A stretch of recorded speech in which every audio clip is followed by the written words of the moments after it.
और यहीं से शुरू होती है दादी, शीतल, नहार और रूही के बीच सबसे खतरनाक चालों की जंग। शीतल को जैसे ही ये पक्का यकीन होता है कि मिस राहत ही असल में रूही है, वो एक पल भी बर्बाद नहीं करती। वो सीधे दादी के पास पहुंचती है और सच उगल देती है। ये सुनते ही दादी के होश उड़ जाते हैं। उन्हें समझ आ जाता है कि अगर ये सच नहार के सामने आ गया तो सब कुछ हाथ से निकल जाएगा।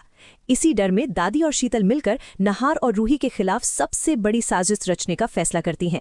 लेकिन शायद वे ये भूल जाती हैं कि ज्यादा चालाकी कभी कभी शक को और मजबूत कर देती है। इधर रूही पूरी मेहनत और ईमानदारी से नहार के ऑफिस का काम संभाल रही होती है। काम के सिलसिले में नहार और रूही की फोन पर बातचीत भी बढ़ने लगती है। यही सब देखकर दादी और शीतल का शक अब और गहरा हो जाता है। दोनों फैसला करती हैं कि अब अटकलें नहीं, खुद जाकर सच्चाई देखनी होगी। दादी और शीतल सीधे नहार के ऑफिस पहुंच जाती हैं, लेकिन वहां नहार नहीं होता, सिर्फ स्पर्श मिलता है। दादी सवाल करती हैं, मिस राहत कहाँ है और नहार कहाँ गया? स्पर्श जवाब देता है, मैडम, मिस राहत नहार सर के साथ नए डिजाइन के कलर कलेक्शन लेने गई हैं। बस यही एक लाइन और दादी व शीतल एक दूसरे की तरफ देखती रह जाती हैं। अब उनका शक धीरे धीरे यकीन में बदलने लगता है।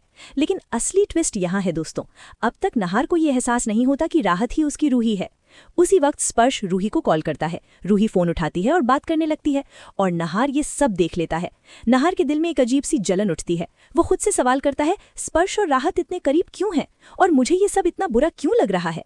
लेकिन अगले ही पल वो खुद को समझा लेता है, शायद ये सिर्फ मेरा वहम है। उधर रूही नहार के चेहरे के बदलते हाव भाव पढ़ लेती है।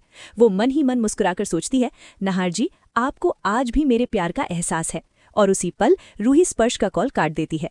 कुछ देर बाद रूही और नहार ऑफिस लौट आते हैं, लेकिन तब तक दादी और शीतल वहां से जा चुकी होती हैं।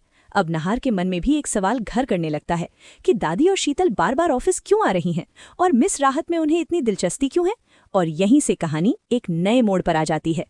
अब सवाल ये है दोस्तों, क्या दादी और शीतल ये साबित कर पाएंगी कि राहत ही रूही है, या नहार खुद सच तक पहुंच जाएगा?